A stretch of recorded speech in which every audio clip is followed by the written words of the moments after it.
बहुत धन्यवाद हमारी सभा की अध्यक्ष सीपीआईएम की हैदराबाद सिटी की सचिव कॉमरेड श्रीनिवास जी, मंच पर बैठे हुए हमारे इस प्रदेश के नेतागण यहाँ मौजूद है, कॉमरेड वीरैया जी, कॉमरेड नरसिम्हा राव जी, मेरी प्रिय बहन ज्योति जी, बहुत वरिष्ठ नेतागण यहाँ सब उपस्थित हैं और इस सभा में उपस्थित मेरे बहुत ही प्रिय बहनों और भाइयों, प्रियమైన సోదరి సోదరులారా, నమస్కారం, సలాం.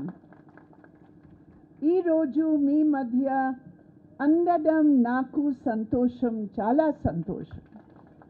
సంతోషం कि आज मैं इस अवसर पर अपने को आपके बीच पाती हूँ.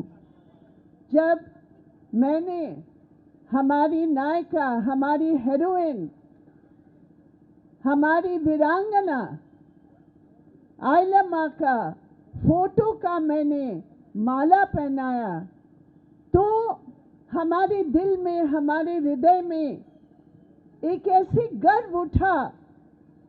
ये है असली औरत, गरीब औरत, लड़ने वाले औरत, जाति प्रथा की विक्टिम की बावजूद एक औरत आयलम्मा, जिनका नाम रोशन किया है.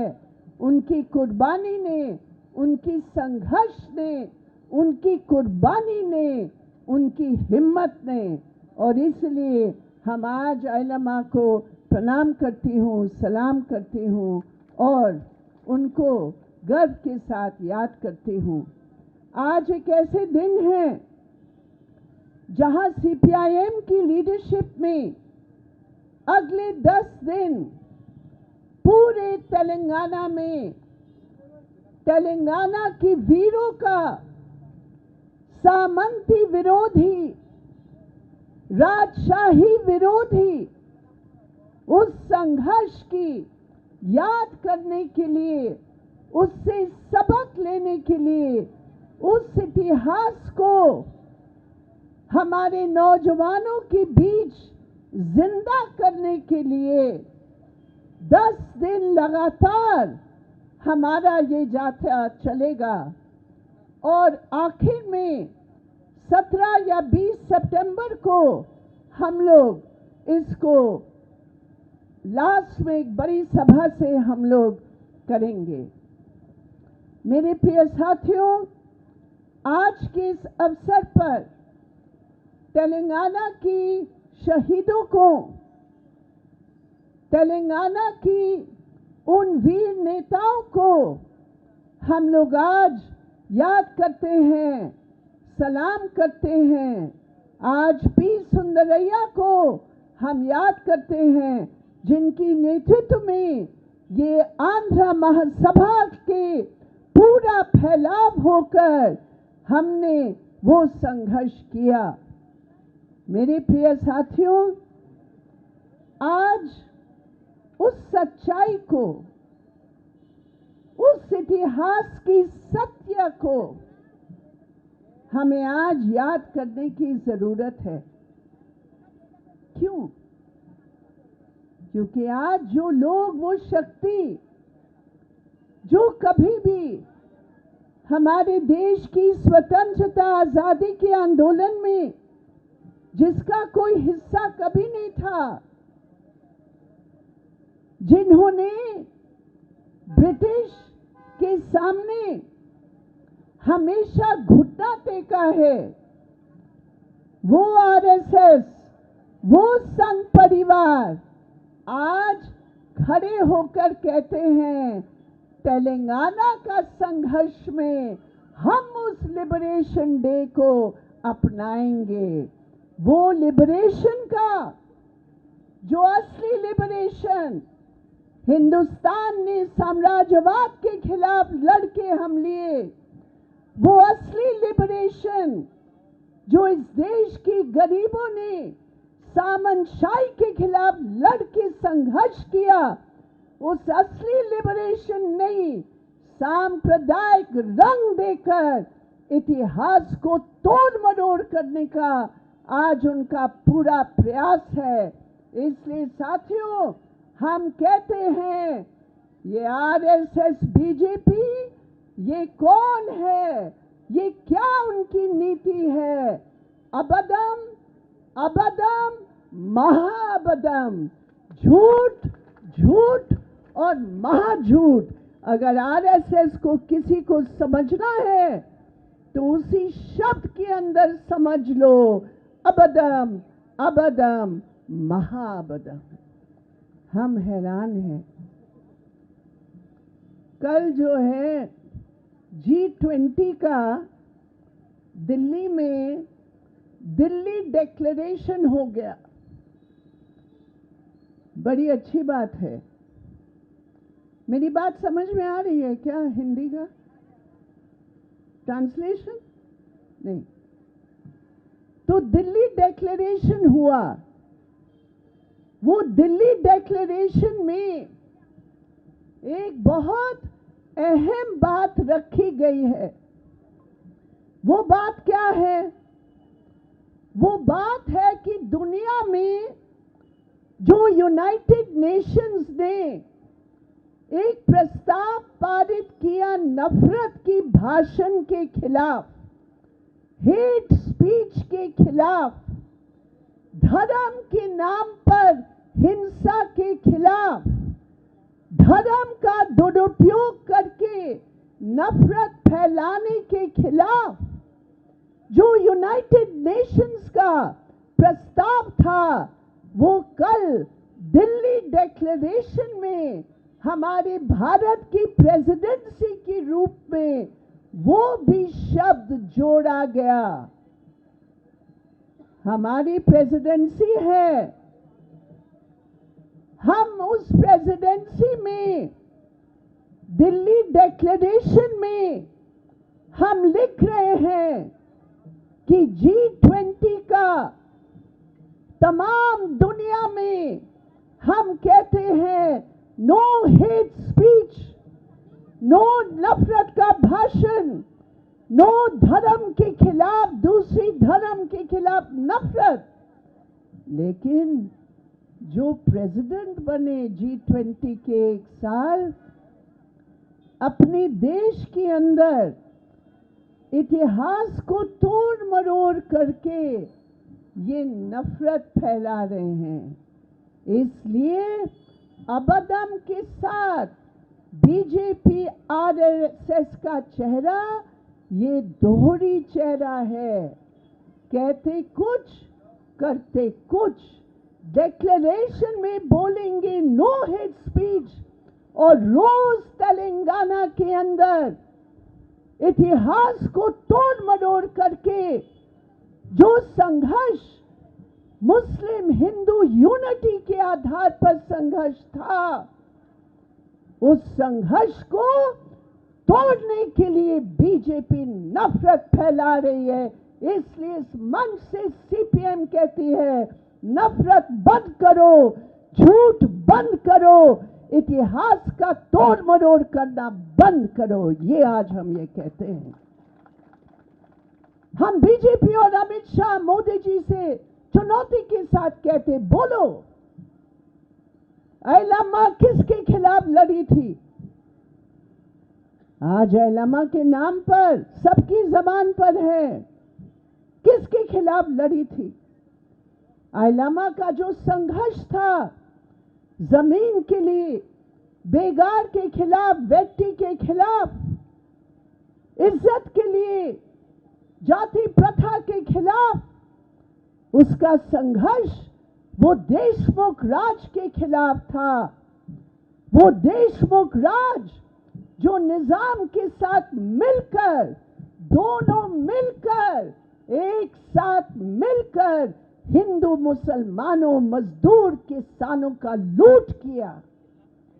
ये हिंदू मुस्लिम लड़ाई नहीं थी, ये लड़ाई थी वर्ग की, ये लड़ाई थी न्याय के लिए, ये लड़ाई थी साम्राज्यवाद के खिलाफ, ये लड़ाई थी ब्रिटिश राज के खिलाफ, ये लड़ाई थी सामंतों के खिलाफ, राजा महाराजाओं के खिलाफ। ये लड़ाई थी आजादी के लिए, ये लड़ाई थी भूख की आजादी के लिए। और आज उस लड़ाई को तुम हिंदू मुसलमानों के रूप में बदलना चाहते हो। उस समय ये आर्य समाज के नाम पर ये सारे संघ परिवार के लोग यहां आए थे। उनके बारे में उनका काम क्या था? उस समय हैदराबाद निजाम के समय एक बहुत बड़ा हिंदुस्तान का सबसे बड़ा प्रदेश के रूप में माना जाता है। जो आज इंग्लैंड है, स्कॉटलैंड है, जितना वो टेरिटरी है उससे और बड़ा था आपका ये हैदराबाद। उसमें महाराष्ट्र का हिस्सा था, उसमें कर्नाटका का हिस्सा था, उसमें पूरा आंध्र प्रदेश का हिस्सा था। बहुत बड़ा प्रदेश था। और उसमें जो तेलुगु के इलाके थे, उस तेलुगु इलाके में ये लाल झंडा, ये आंध्र महासभा, ये कम्युनिस्टों की रोल उसमें इतनी जबरदस्त थी। एक तरफ ब्रिटिश के खिलाफ, दूसरी तरफ निजाम की राजशाही और लूट के खिलाफ, और तीसरी तरफ देशमुख के खिलाफ। उस समय ये महागठबंधन था जो त्रिमूर्ति के नाम पर हमारे श्रम का लूट कर रहे थे, हमारे खेती का लूट कर रहे थे। उस समय ये कहां थे संघ परिवार? उस समय आर्य समाज क्या कर रही थी? अगर एक तरफ मुस्लिम कट्टरपंथी मुसलमानों को निजाम की पक्ष में इकट्ठा कर रहे थे, वहां ये आर्य समाज के नाम पर ये आरएसएस वालों ने हिंदू मुस्लिम विभाजन करने के साथ हमारे देश की, इस आंध्र प्रदेश की, उस समय हैदराबाद प्रदेश की धर्म के नाम पर बंटवारा करने का प्रयास कर रहे थे, ताकि उससे देशमुख का राज बच जाए। मैंने पूछा, आयलमा का संघर्ष, जिन्होंने वो जमींदार था, जिन्होंने वो क्रूरता किया, उसका नाम था रामचंद्र रेड्डी। वो कौन था? ये आरएसएस, आर्य समाजी उनकी पक्ष के थे। सिर्फ हैदराबाद में नहीं, मेरे प्रिय साथियों, उस समय जम्मू कश्मीर की भी लड़ाई चल रही थी। जैसे यहां निजाम ने कहा हम हिंदुस्तान के साथ नहीं जाएंगे, वहां कश्मीर, जम्मू कश्मीर में जो हिंदू महाराजा था हरि सिंह, उन्होंने ऐलान किया हम हिंदुस्तान के साथ नहीं जाएंगे। और उस समय यहां उनका नाम था आर्य समाज, वहां नाम था प्रजा परिषद, और आरएसएस की नेतृत्व का प्रजा परिषद ने हरि सिंह महाराजा का साथ दिया कि ठीक है, आप इंडिपेंडेंट रहिए, ना हिंदुस्तान के साथ ना पाकिस्तान के साथ। वहां किसानों ने संघर्ष किया। उस समय भी लाल झंडा था।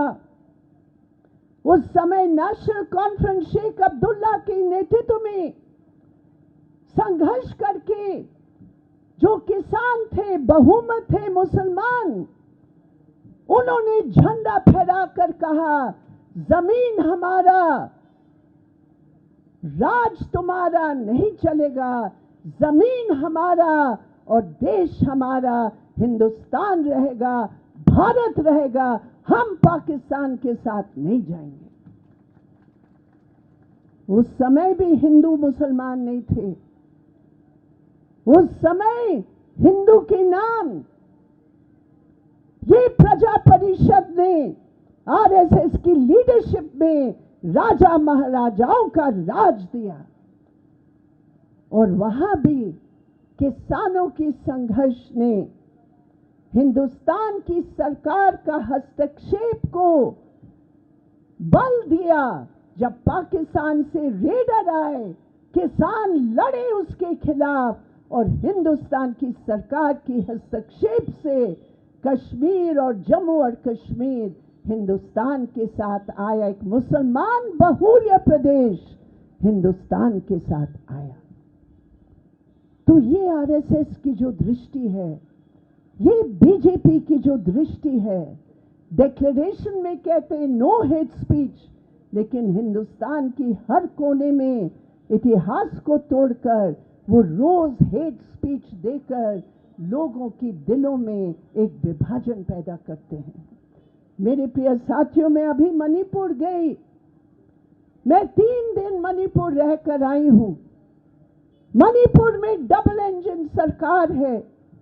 मोदी सरकार और बीजेपी का बीरेन सिंह सरकार जो मणिपुर में राज कर रहे हैं। हमने जो देखा वहां आप कल्पना नहीं कर सकते हैं। जैसे हिंदुस्तान पाकिस्तान का बॉर्डर है, वाघा बॉर्डर, हमने देखा अपने आंखों में। मणिपुर जो हमारे देश का एक इतना अहम हिस्सा है, ये डबल इंजन सरकार की जहरीली नीति के कारण, नफरत के कारण हमारे देश के अंदर, हमारे हिंदुस्तान की 2 नागरिकों के बीच वाघा बॉर्डर बना लिया। एक तरफ ट्राइबल है, दूसरी तरफ मैदानी लोग हैं। मैदानी लोग वहां नहीं जा सकते हैं, ट्राइबल लोग मैदानी इलाके में नहीं आ सकते हैं। ये है बीजेपी और आरएसएस की पॉलिटिक्स। और हमने देखा, आपने वो वीडियो देखा होगा जो महिलाओं को प्रताड़ित करके एक 21 साल की महिला को वस्त्रहीन करके उसकी भाई को मारकर उसकी आंखों के सामने, उसके बाप को मारकर उसके आंखों के सामने उसको खींच के ले गए और उसके साथ सामूहिक बलात्कार किया। कैसे और क्यों हुआ? जिस प्रदेश में शांति रही, क्योंकि ये बीजेपी आरएसएस की संकीर्ण आइडेंटिटी पॉलिटिक्स, संकीर्ण धर्म के आधार पर पॉलिटिक्स, क्योंकि वहां ट्राइबल अधिकतर क्रिश्चियन हैं, इसलिए संकीर्ण हिंदू क्रिश्चियन पॉलिटिक्स करके इन्होंने वहां मणिपुर में वाघा बॉर्डर तैयार कर लिया। मेरे प्रिय साथियों, जिन्होंने ब्रिटिश के खिलाफ हमेशा आजादी के संघर्ष का खिलाफत की, आज वही लोग, हिंदुस्तान की ट्रेजेडी है कि आज वही लोग आज राज कर रहे हैं, हमारे संविधान पर हमला कर रहे हैं, हमारे संविधान की खंभों पर हमला कर रहे हैं। और सबसे बड़ी बात है, अग्रसर पूंजीवाद का, हमारे साधनों का लूट अडानी अंबानी के हाथों में सौंपकर, आप सोच सकते हैं ये देश है जहां एक आदमी एक दिन में 1270 करोड़ रुपया कमाता है मुनाफा में, घर बैठे बैठे मोदी जी की सरकार की सौजन्य से। और दूसरी तरफ एक औरत जो खेतों में मनरेगा में काम करती है, 3000 किलो मिट्टी रोज सिर पर उठाकर ढोती है, उसको मिलता है 200 रुपया। ये पूंजीवाद का जो चेहरा है, जो करूर चेहरा है, और उसके परिणाम जो महंगाई बढ़ी है, बेरोजगार बढ़ा है, उससे हमारी समझ हटाकर ये बीजेपी आरएसएस इतिहास को तोड़ मरोड़ करके हमारे दिलों में भी वाघा बॉर्डर तैयार करने का प्रयास कर रही है। इसलिए आज हम लोग जब तेलंगाना के वीरों की कुर्बानी को सामने रखते हैं, जब हम उन महिलाओं को याद करते हैं, जब हम हमारी कम्युनिस्ट लीडर, जैसे मैंने कहा comrade Sundarayya, comrade BN Reddy, हमारी प्रिय नायिका स्वराजमक्का, जब हम याद करते हैं उनकी कुर्बानी और जो विरासत में हमें मिला है, मेरे प्रिय साथियों, निश्चित रूप पर ये केवल हमारे इतिहास को याद करने का मौका नहीं है। आज हमें शपथ लेने की ज़रूरत है। आज के दिन हम शपथ ले। वो शपथ क्या है? ये लाल झंडा की विरासत, त्याग की, कुर्बानी की, शोषण के खिलाफ ये विरासत आज जो बीजेपी, RSS और पूंजीपति दलों सब मिलकर जो बुलडोजर चला रहे हैं, उस बुलडोजर को रोकने के लिए लाल झंडा खड़े होकर आपके हाथों में, इस पूरे तेलंगाना में आपने संघर्ष का इतिहास उसके बाद भी तैयार किया। अभी घरों के लिए, हाउस साइट के लिए हमारे कॉमरेड वीरैया है। हमें मालूम है कितनी साइट में अभी हमारे साथियों ने बस यात्रा करके 37 या 50 साइट में जाकर जिसके घर नहीं है उनको घर दिलाने के लिए संघर्ष किया।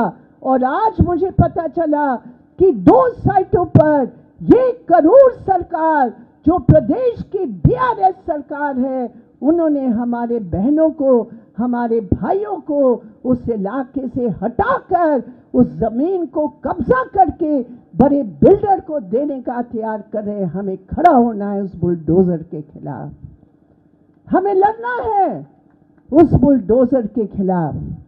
यही है आइलमा की विरासत, यही है लाल झंडा की विरासत। मैं उम्मीद करती हूँ मेरे प्रिय साथी, अगले 10 दिन में इस प्रदेश के कोने कोने में जाकर इस क्लास पॉलिटिक्स को, वर्ग संघर्ष की राजनीति को, पूंजीवादी के खिलाफ हमारे संघर्ष को और इस देश की एकता की रक्षा के लिए हमारे संघर्ष को, इस बीजेपी RSS की बुलडोजर को रोककर हम आगे बढ़ेंगे।